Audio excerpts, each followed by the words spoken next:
Qué placer estar con ustedes, de verdad, en esta tarde.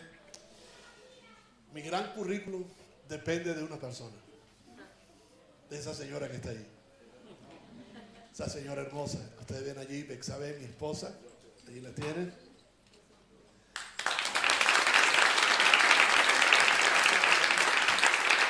Y mi gran experiencia de padre la tengo con mi hijo mayor que está por allá, que vive acá en España. Y siempre nos acompaña cuando estamos de conferencias.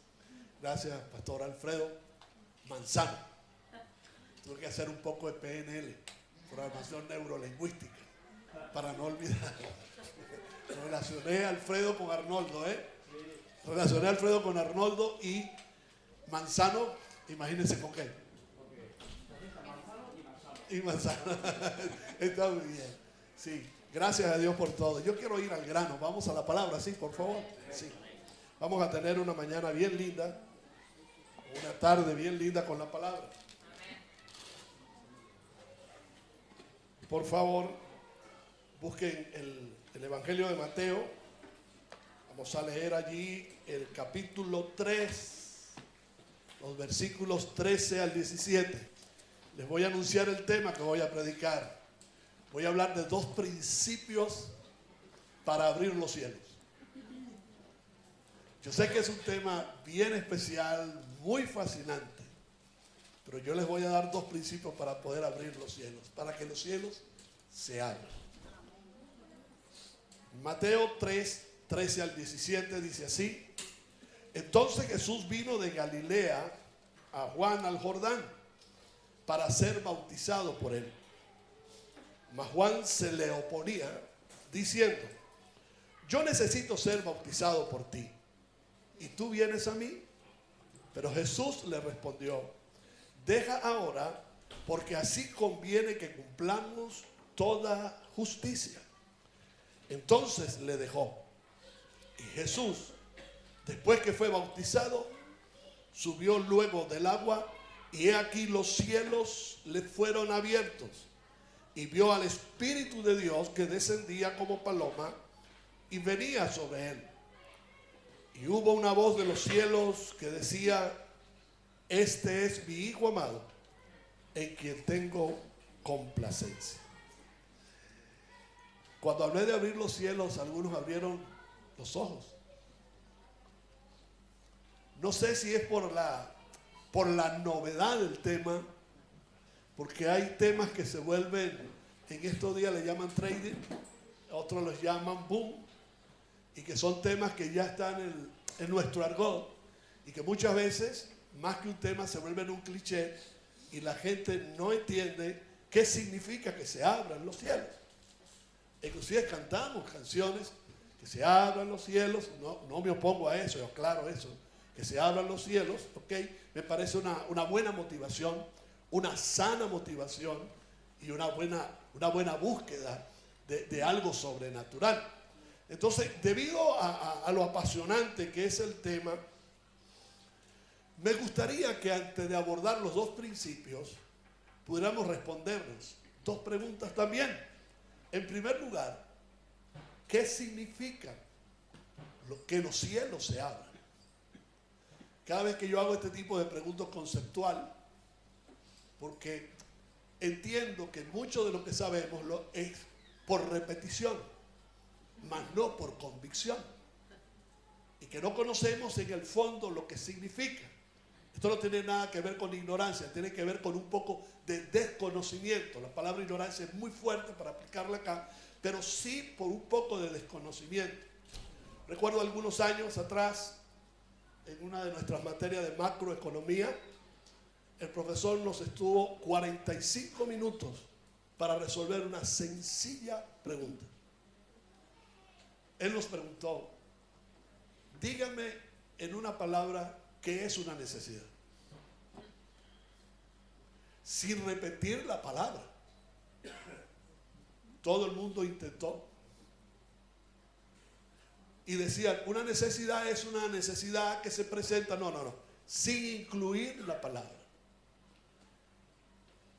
Y allí estuvo tanteando él con nosotros, estudiantes de pregrado en la universidad. Y al final alguien dijo, una necesidad es una carencia. ¡Wow! Todo el mundo explotó. Pero fíjense, esos pequeños detalles hacen una gran diferencia. Si no conocemos esos pequeños detalles, la definición de estos pequeños detalles, es posible que todo se preste a una especulación. Por eso es muy bueno la formación. Y yo admiro a los pastores que se dedican a formar a su gente. No solamente de informar y de traer las novedades teológicas, sino que estudian el concepto, le dan una definición y le dan un significado, y que después, mucho más allá, algunos que saben mucho más, pueden darle una tipología dentro de la concepción teológica. Entonces, ¿qué significa que los cielos se abren? Para nosotros es una manera de ver obrar a Dios entre los seres humanos como primer paso. Poder ver obrar a Dios, palpar, sentir, ver cómo Dios obra en un momento determinado, y pudiéramos referirnos, y voy a aprovechar de tomar las palabras acá del hermano que fue sanado de cáncer. De una u otra forma los cielos se te abrieron. ¿Por qué? Porque tuviste obrar la mano de Dios sobre tu vida, sobre tu familia, porque no solamente que te sanó de cáncer, sino que dio la contribución de que reconocieras la virtud o las virtudes que tiene tu mujer, que tiene tu esposa, y eso va un poco más allá.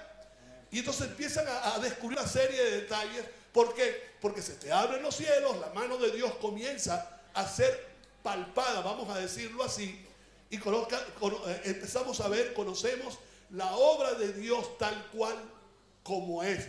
No es ficción, es realidad. No es repetición, es realidad. Y yo creo que nosotros, sin dejar la fe por un lado, porque la fe es la certeza de lo que se espera, la convicción de lo que no se ve, pero nosotros necesitamos vivir en el misterio de la fe, que es la realidad de su existencia en nosotros, sin necesidad de ver, pero es una realidad la que vivimos en la fe. Por otro lado, que los cielos se abran significa que la presencia de Dios se hace palpable y se encamina en lo sobrenatural. Rompemos el plano de lo natural, lo rompe Él, porque quien tiene la virtud, el poder, la majestad y el señorío para romper todo ese ciclo o esa línea entre lo natural y lo sobrenatural, es Él, no el hombre. Es Él, y Él nos dio su palabra para eso, para ver la sobrenaturalidad de Dios. Por otro lado, significa que se pueden obtener los recursos celestiales para que se afecte lo terrenal. Vénganos tu reino, hágase tu voluntad. Danos hoy nuestro pan de cada día, entendiéndose que no es simplemente el pan material, estamos hablando del pan de Dios que vino del cielo, que era Jesús. Y entonces comienzan los recursos celestiales que comienzan a afectar en nuestra realidad terrenal. A nosotros los terrícolas comienzan a sucedernos cosas extraordinarias bajo el sostén del Señor. Y es allí donde conocemos las facetas del Padre proveedor que conoció a Abraham, que lo llamó a Abraham el Señor Jireh. Y como comenzamos a conocer más de Dios, no solo la obra de Dios, sino más a Dios. Y yo creo que esto aplica para nuestras vidas muy bien, porque nosotros necesitamos conocer el Señor de la obra, no la obra del Señor. La obra debe ser una consecuencia de haber conocido profundamente al Señor de la obra. Por otro lado, significa directrices. Es decir, cuando los cielos se abren, Dios envía coordenadas. Como yo le decía en estos días a alguien, Dios comienza a hablarnos con códigos entendibles en nuestro lenguaje. Mi esposa siempre me decía a mí, Dios me habla en la cocina. Parece que Dios planifica un encuentro con ella en la cocina. Y a veces cuando viene el buen olor en la cocina, yo voy a la cocina y le pregunto, ¿qué te ha dicho Dios?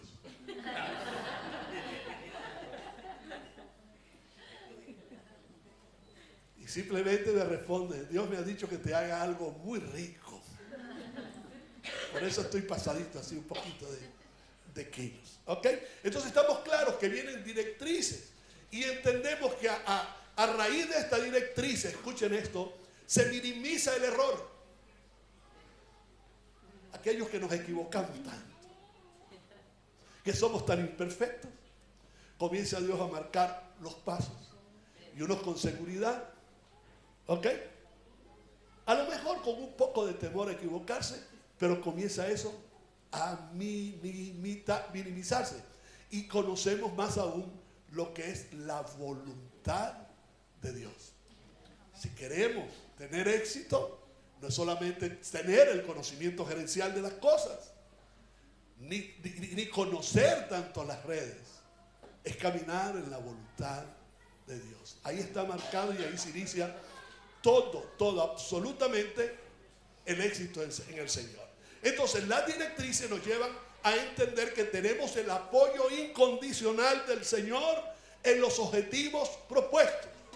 Es decir, tenemos una visión, Dios está respaldando la visión, cada paso o submeta que estamos logrando es porque Dios nos está guiando y vamos a triunfar, vamos a tener sentido del logro, nos vamos a alegrar todos porque Dios está guiando nuestra visión.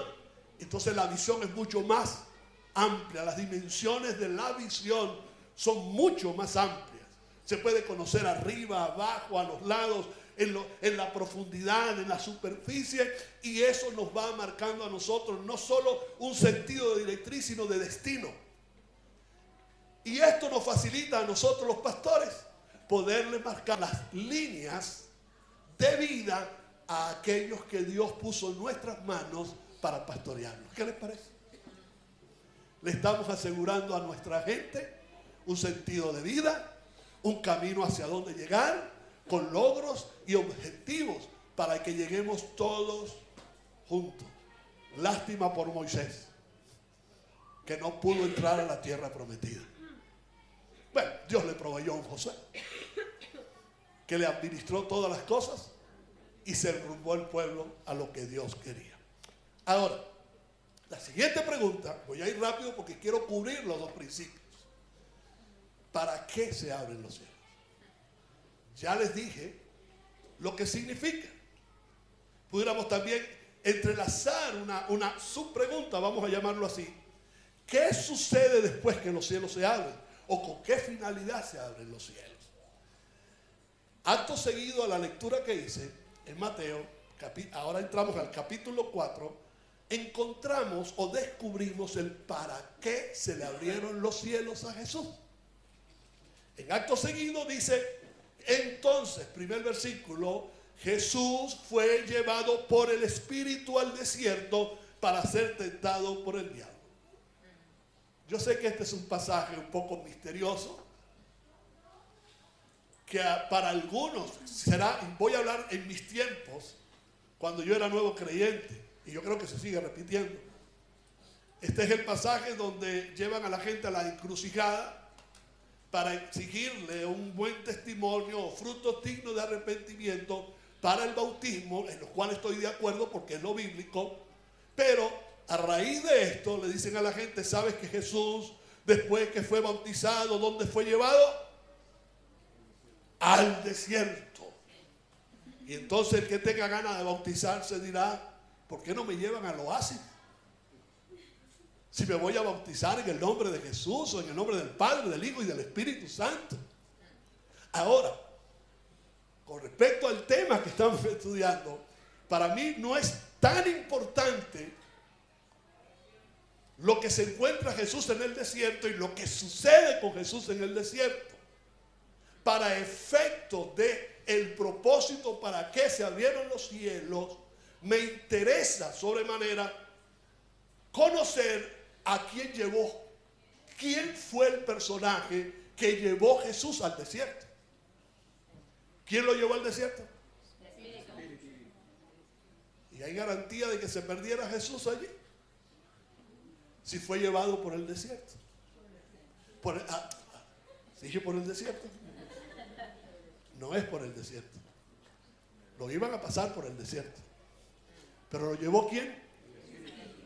Ahora, si lo lleva el Espíritu, ¿se iba a perder Jesús? Entonces, para mí, en el pasaje, tenemos que centrarnos en que Jesús fue llevado para el desierto, claro, con un propósito, el de ser tentado. Y Jesús tenía garantizado a través de la dirección del Espíritu que Él no iba a pecar. Recuerden que estamos hablando de un Jesús 100% humano. Y es aquí donde yo digo que lo más importante no es dirigirse al desierto ni ser tentado por el diablo. Lo más importante es ser llevado por el Espíritu. Y en este caso, para nosotros seguir hablando del propósito por el cual se abren los cielos, en este caso, quien te dirige, te controla. Quien te dirige, te controla. Y hago una referencia a lo que Pablo habló a los hermanos en Éfeso cuando les dijo, sed llenos del Espíritu Santo. Aquí hay un debate bien lindo. Porque algunos confunden la palabra llenar aquí como vaciar algo de afuera hacia adentro. Y resulta que la palabra que se utiliza aquí en el griego y en su contexto no habla de llenar, de vaciar algo de afuera hacia adentro para llenar lo que está adentro. No, está hablando de control. Pablo les dice, antes bien, sé lleno del Espíritu. ¿Pero qué venía hablando anteriormente? Y no os embriaguéis con vino en lo cual hay. ¿Y qué significa la disolución? Descontrol. Algunos los traducen como desenfreno. Entonces, ¿de qué estamos hablando allí?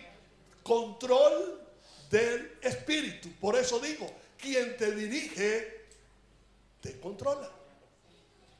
Y ahí está una muestra de que el Espíritu, inmediatamente que se le abrieron los cielos a Jesús, le controló la vida a Jesús.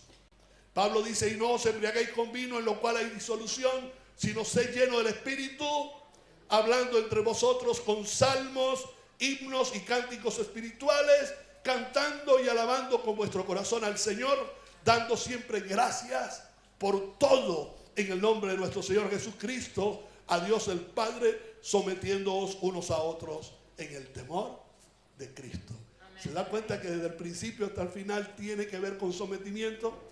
Tiene que ver con control, de modo que allí había un control perfecto del Espíritu sobre Jesús. Acto seguido, allí mismo en el capítulo 4, vamos a entender el por qué el Espíritu lleva a Jesús al desierto y por qué decimos que quien te dirige te controla o para qué. Y ahí vamos a resolver el misterio del para qué se abren los cielos.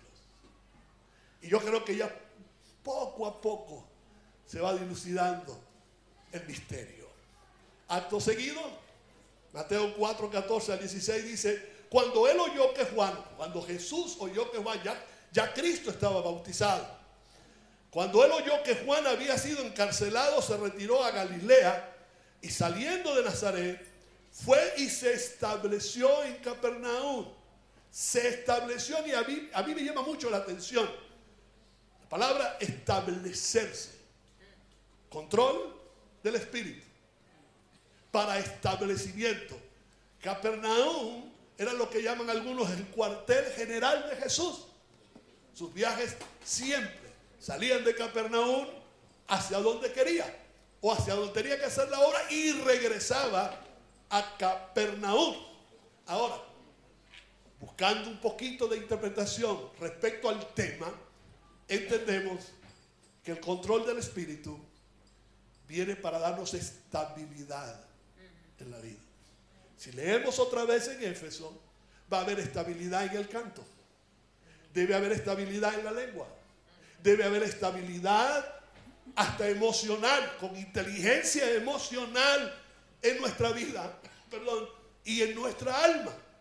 De modo que dice que se estableció Jesús en Capernaum, que está junto al mar. Y ahora escuchen, en la región de Zabulón y de Neftalí, para que se cumpliera lo dicho por medio del profeta Isaías, cuando dijo: tierra de Zabulón y tierra de Neftalí, camino del mar, al otro lado del Jordán, Galilea de los gentiles. El pueblo asentado en tinieblas vio una gran luz, y a los que vivían en región y sombra de muerte, una luz resplandeció.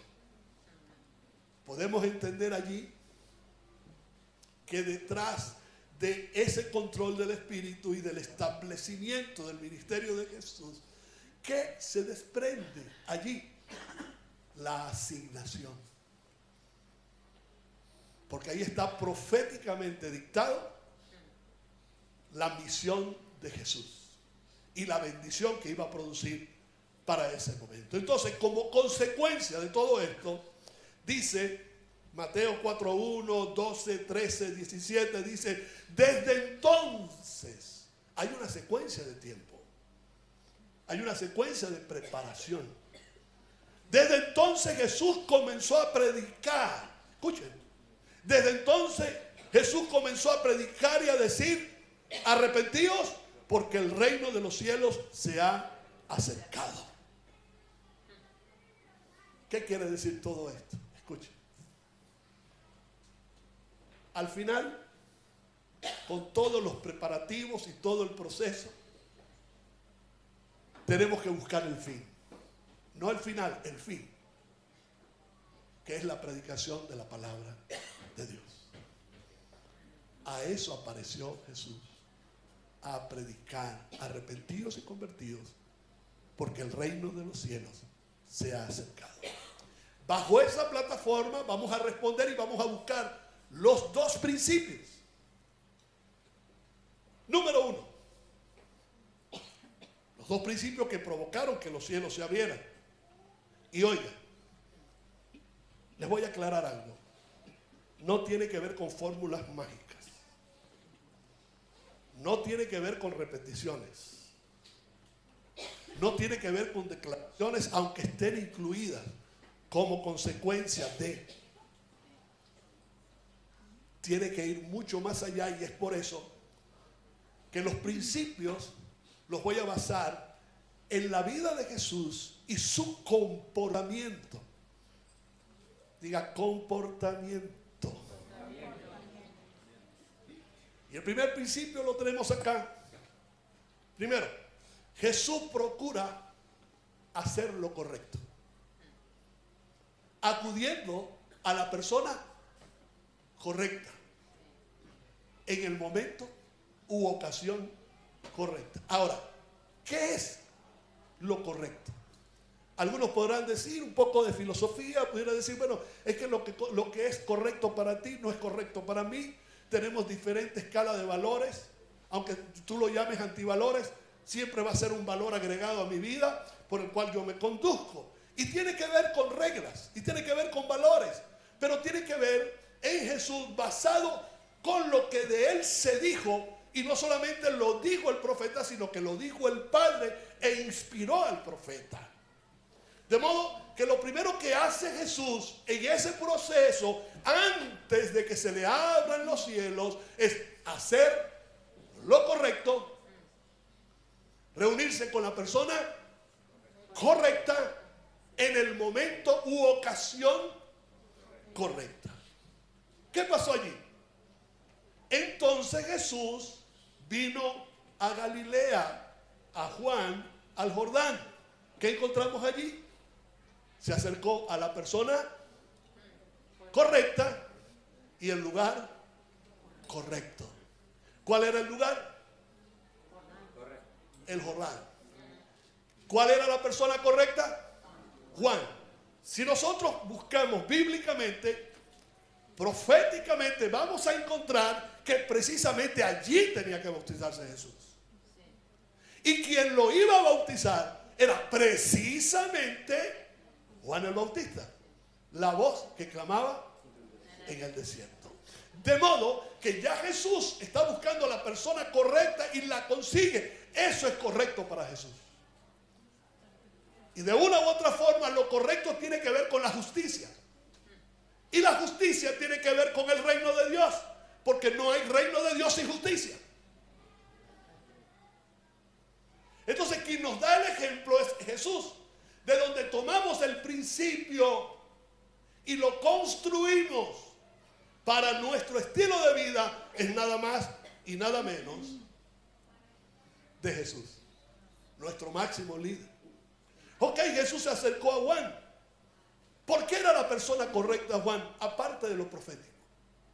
Porque escuchen esto. Dice que Juan dijo esto y se expresó de esta manera sobre Jesús. Recuerden, Jesús va a Juan para ser bautizado. Pero ya el conocimiento que tiene Juan acerca de Jesús, él lo tenía claro. Juan sabía cuál era su lugar en cuanto al orden profético y a la autoridad profética. Y él dice, Juan, el que viene después de mí, ¿quién es el que venía después de él? Jesús. Es más poderoso que yo, cuyas sandalias no soy digno de llevar. Soy yo quien necesita ser bautizado por ti, le dice él a Jesús, y tú vienes a mí. ¿Por qué Juan es la persona correcta más allá de lo que está profetizado? Porque ¿qué vemos en Juan? En la persona de Juan. La humildad.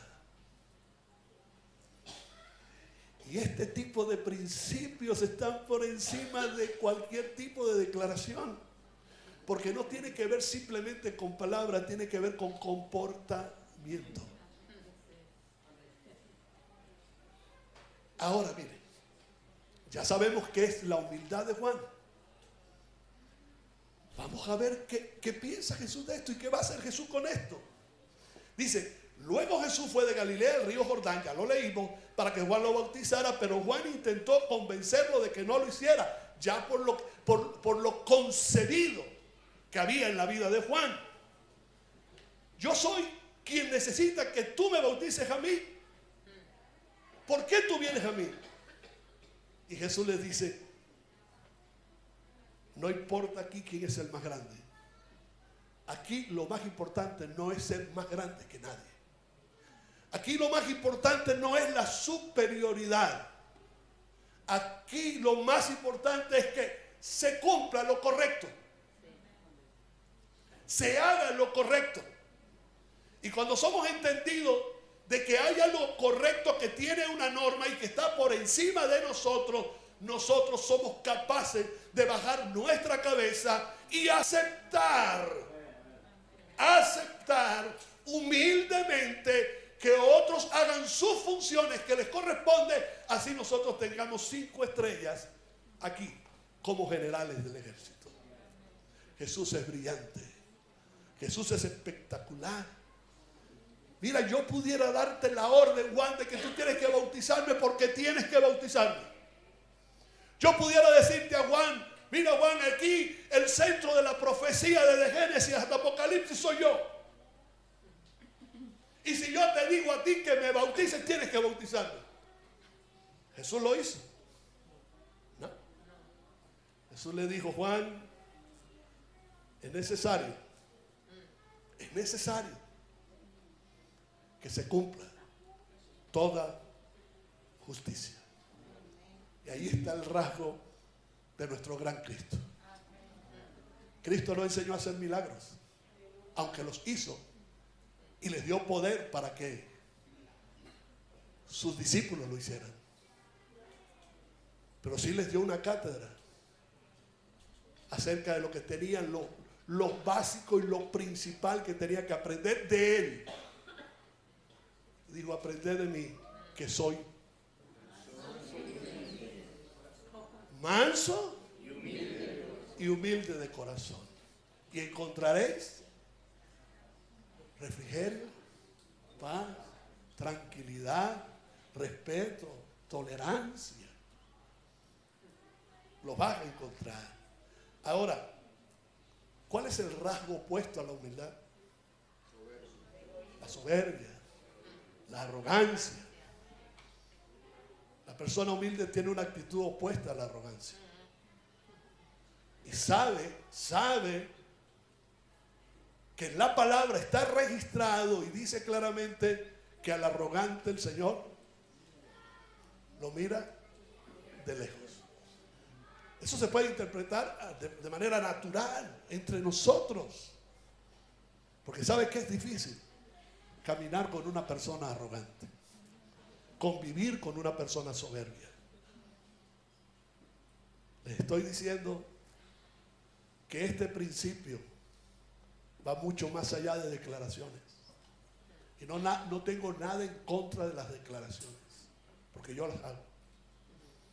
Tiene que ver con carácter, tiene que ver con madurez, tiene que ver con el ser humano en sí y su comportamiento. La persona humilde se da cuenta que tiene talentos, pero a la vez está consciente de que fue Dios quien se los dio. Sabe de quién es la fuente, quién es su fuente, y que su fuente, así como se los dio, también los puede retirar. ¿Estamos de acuerdo? Entonces la persona humilde sabe que lo que tiene no lo tiene, porque no se puede hacer señor de su talento. Porque el talento, el don, la habilidad, que son alrededor de 600 habilidades, todo proviene del Padre. Amén. Y quien lo reconoce es una persona humilde. Entonces, en consecuencia, reconoce que todas sus aspiraciones son alcanzables solo con la ayuda de Dios. Su dependencia 100% en Dios.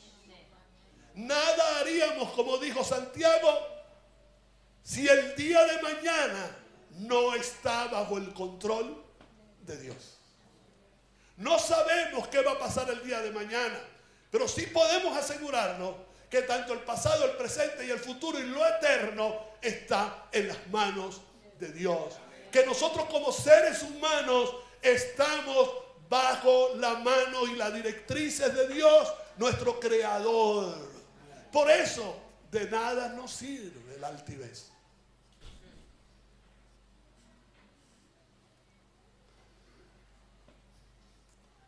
Cuando les hablo de todo esto, porque los quiero concientizar un poco acerca de este principio. Y algunos piensan que esta concientización es una limitante. Te está mandando a ser humilde. Te está mandando a poner las dos mejillas. Yo no sé cómo interpretan algunas personas las dos mejillas. Pero las dos mejillas también ponen límites. Yo le decía a alguien, me decía, si yo te golpeo en una mejilla, la palabra dice que tienes que te puedo golpear en la otra y que tú debes poner la mejilla. Yo le digo, sí, pero son dos nada más. Mejor, cuando vayas a dar la segunda, piensa que se te acabaron las ocasiones y que no hay más mejillas. Y pueden haber puños. No, yo no lo hago, pero solamente para hacerles entender que este tipo de actitud y comportamiento no es una limitante, sino por el contrario, es tremendamente fortalecedora. Una vez que la persona se da cuenta que Dios le puede dar todo lo que necesite, entonces se vuelve obvio que su potencial es ilimitado, ya que la fuente de su éxito es ilimitada. Y si estamos hablando de lo ilimitado, estamos hablando de lo sobrenatural que puede ocurrir en nuestras vidas. Por otro lado, si una persona está dispuesta a hacer el esfuerzo necesario para realizar la voluntad de Dios, entonces podrá alcanzar incluso un éxito que trasciende las leyes regulares de la naturaleza. Y si trasciende leyes o respeta leyes, es la única manera de obtener un principio.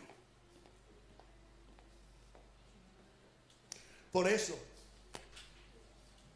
quien no puede vivir del principio o hacer vida en el principio para hacer lo correcto,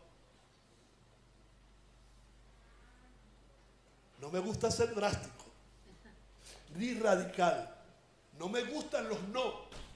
Sin embargo, es necesario vivir al principio para tener la operatividad del cielo sobre nuestras vidas. Jesús no enseñó un método en el Padre Nuestro. Enseñó principios de reino. Nos dijo, hay un Padre que está en los cielos, que nosotros debemos santificar. Y ahí estaban todos los principios para que Él se llevara toda la gloria. ¿Sí me estoy haciendo entender?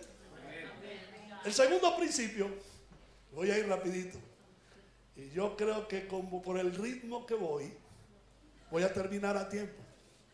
Y como voy a terminar a tiempo, a mí me espera un regalo, un buen regalo, de parte de mi esposa.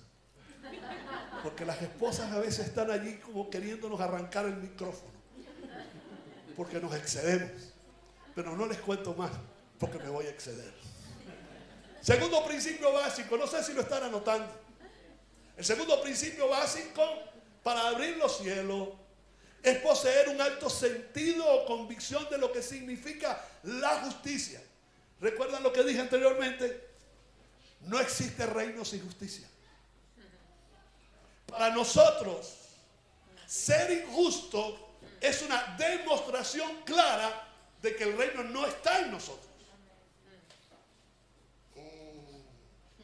Pero tenemos una gran ventaja, es que los justos heredarán la tierra.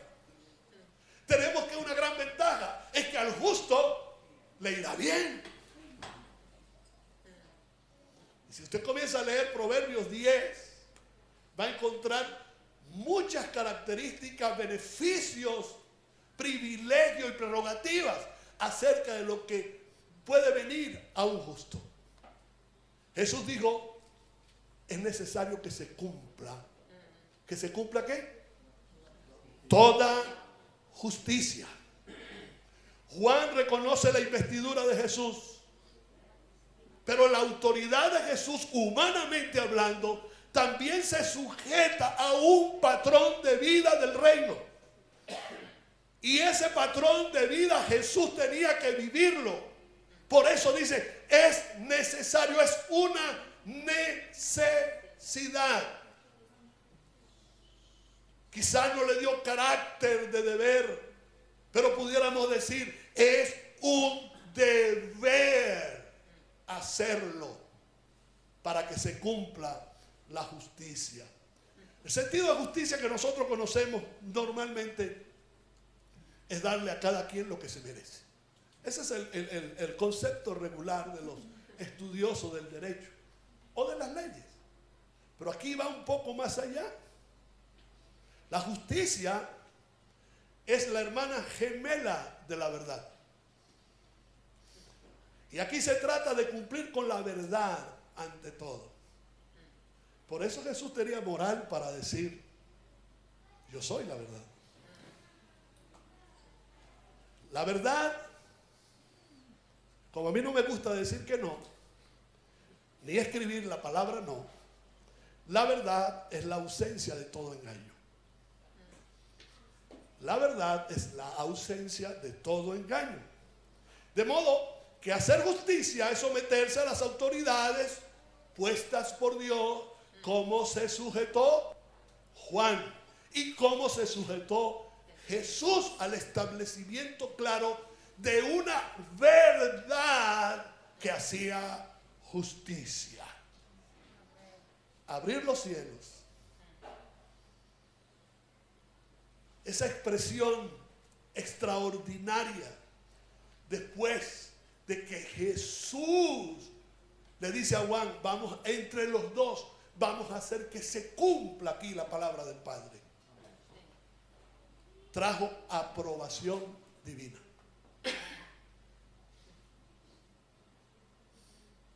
En nuestro comportamiento tenemos que procurar la aprobación divina bajo el estilo de vida de lo que hacen los justos. El justo será como la luz de la aurora, que va en aumento hasta que el día es así tiene que ser. Una vez que se cumple con la justicia, Jesús sale del agua y dice la Escritura, y hubo una una voz de los cielos que decía, no Juan, no otro, no Mahoma, Jesús, el que obedeció las reglas de juego, el que se humilló, el que reconoció la voz, el que respetó a Juan, el que mostró humildad, el que amó la justicia. Ese es mi Hijo amado en quien tengo complacencia. Y de aquí se desprende un reconocimiento del cielo. No sé qué esperan los demás de uno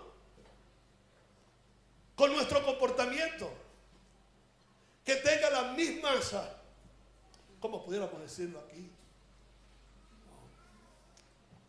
Las mismas trampas que hacen los demás. Que nuestro comportamiento se dirija a lo consuetudinario, a lo que la gente ve como normal. Ese es el peligro de las leyes humanas, que nos hacen vivir bajo una costumbre, una cultura, y de allí vienen las leyes. Y esas leyes nos dicen que X cosas, no voy a hablar del tema, pero ustedes saben a qué me refiero, es normal. Entonces, para vivir en justicia delante de Dios, que los cielos se nos abran, tenemos que hacer lo correcto del modo de Dios. Del modo de Dios. Aunque a los demás les parezca extraño cómo vivimos nosotros. A la gente le parece extraña. Somos unos mojigatos. ¿Sí? Somos estúpidos. Estamos fuera de tiempo. Se quedó allá hace 2 siglos atrás. Él no sabe que ahora en los colegios es normal todo lo que hacemos. Ellos no saben que nuestros hijos están recibiendo un material para ser formados, adoctrinados con eso. Eso es normal para ellos. Pero en los códigos que nosotros manejamos, bajo los principios del reino, es algo anormal, perturbador, 100%. Si queremos oír esa voz de complacencia y de reconocimiento, se hace necesario que se cumpla o que cumplamos toda justicia. Y eso tiene que ver desde el hogar. Pues yo no entiendo a algunos que vienen a las congregaciones, con mucho respeto lo voy a decir, y están esperando que en las congregaciones se le abran los cielos, cuando en sus casas tienen abiertas las puertas del infierno.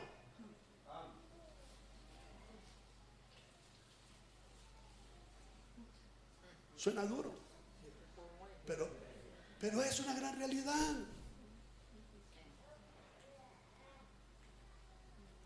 Y les voy a dar una muy buena noticia para borrar la anterior. Es que el reino, los cielos, sus puertas, sus ventanas, su acceso al cielo es para todos. Pero tiene que comenzar por casa. Yo soy adorador, soy músico y yo comencé mi ministerio como adorador. Lo sigo siendo. Ahora no somos simplemente adoradores, somos salmistas. Y yo comencé así.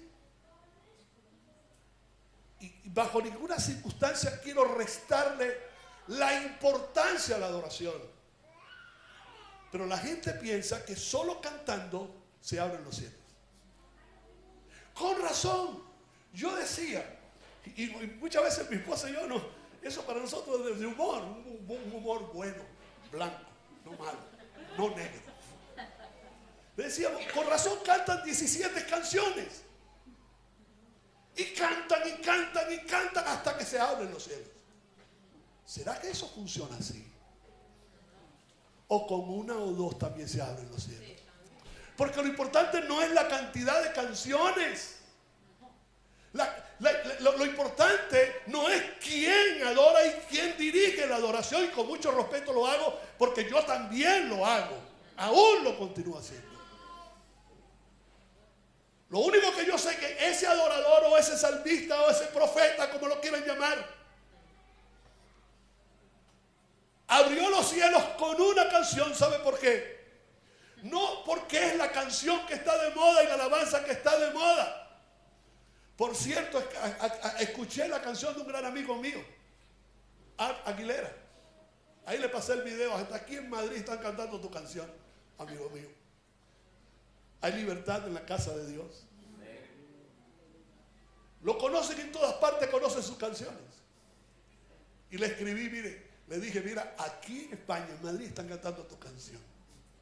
Y a lo mejor ni siquiera él está enterado. Pero miles y miles de personas conocen la canción, se ministra la canción. ¿Y sabe por qué?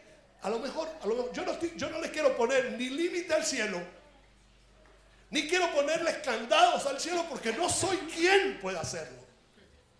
Pero sí entiendo que los adoradores abren los cielos porque tienen un comportamiento humilde, una actitud humilde y un comportamiento justo.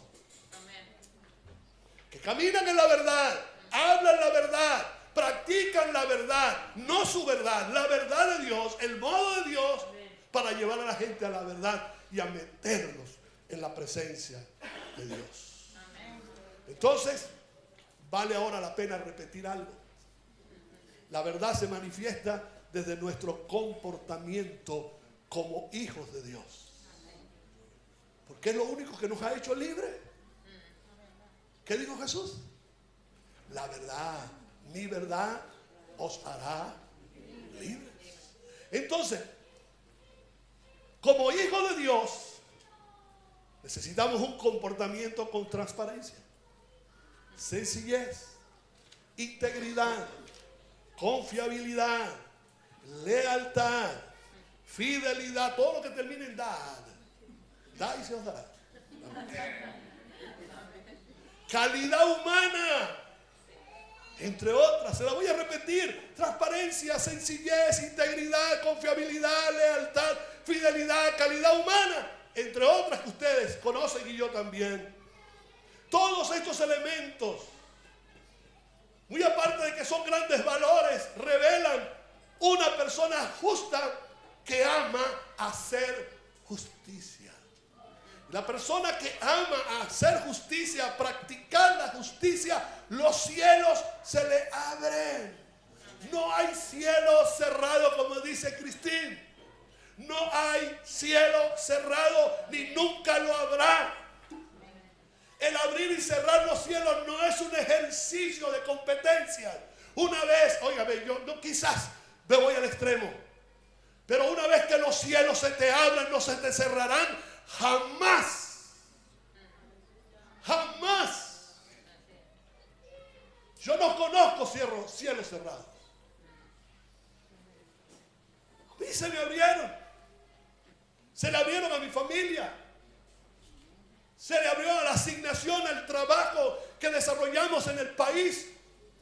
Siendo país en una de las mayores crisis que país alguno haya tenido, con las mayores riquezas que país alguno haya tenido. Y sin embargo, como los cielos no se cierran por lo circunstancial, sino por la disposición del corazón, se abren y no se cierran. En Venezuela, quienes hacemos justicia y hacemos vida en la justicia, no se nos cierra la fuente económica. Me estoy emocionando. Y cuando me emociono, predico. Mira lo que dijo el profeta Miqueas. ¿Cuánto me queda? Ya no te queda tiempo. Ya no te queda tiempo. Y el tiempo no será más. Ella lo manda aquí. Mija, sorry. Ok. Mire lo que dijo el profeta. ¿Sabe que Dios utilizó a los profetas como espada de justicia para las naciones? Y el profeta Miqueas, Dios le dijo que nos dijera a nosotros que le dijera a las naciones de este tiempo, porque Dios tiene que ver con naciones. Y yo estoy seguro que el comportamiento de una iglesia como esta, en el cumplimiento de la justicia, en el modo de Dios, hará que la nación se les entregue en las manos. Yo no sé si ustedes piensan que la nación puede estar en sus manos, pastor. Que usted puede dirigir esta nación. Se le abre una puerta por el arte. Hermano, a quien se le abran las puertas del arte puede gobernar el mundo.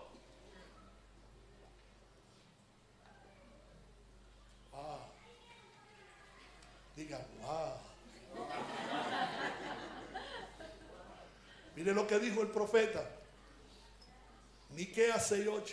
Dice, Él te ha declarado, oh hombre, lo que es bueno. Para en la escala de Dios de valores, ¿qué es lo bueno? ¿Quieres saberlo?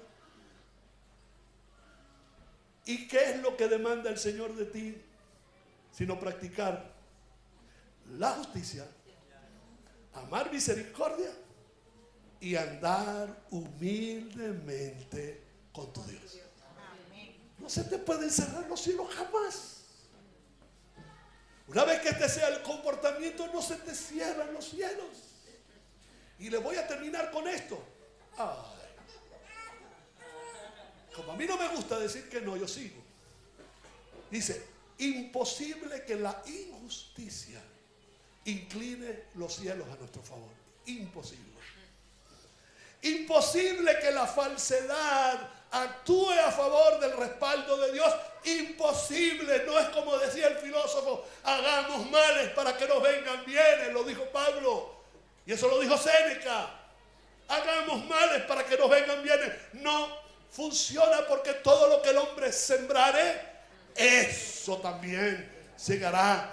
Imposible que el orgullo humano atraiga lo divino a los hombres. Es imposible. Solo el practicar la justicia, el amar misericordia y caminar humildemente abren los cielos. ¿Y qué significa abrir los cielos? Retomemos la introducción. Una manera de ver obrar a Dios entre los seres humanos. La presencia de Dios se hace palpable y se camina sobre lo imposible y caminamos en lo sobrenatural. Significa que se pueden obtener los recursos celestiales para que afecte lo terrenal. Lo que nosotros conocemos como el juego trancado, que se nos trancó el juego. No. Con cielos abiertos no hay juego trancado. El show siempre va a continuar. Las puertas siempre van a estar abiertas. Las puertas precisas que tocar se van a tocar. Y a algunas no se tocan. Algunas es como cuando uno llega al aeropuerto. Se te abren solitas. No hay que empujarlas. Ellas están abiertas y se te abren en cualquier lugar del mundo. Significa que se puede obtener los recursos celestiales para que afecten los terrenal. Yo no sé qué proyecto pueden tener ustedes. Que hace falta dinero. Bueno, les voy a decir como el profeta Elías. Nunca va a escasear en esta casa. Nunca. Nunca. Haciendo lo correcto, nunca hay escasez. Nunca hay escasez. Y significa directrices. Continúen con los pasos. Lo que Dios les está marcando significa puertas abiertas, significa cielos abiertos. Vayan paso a paso, que no significa poco a poco.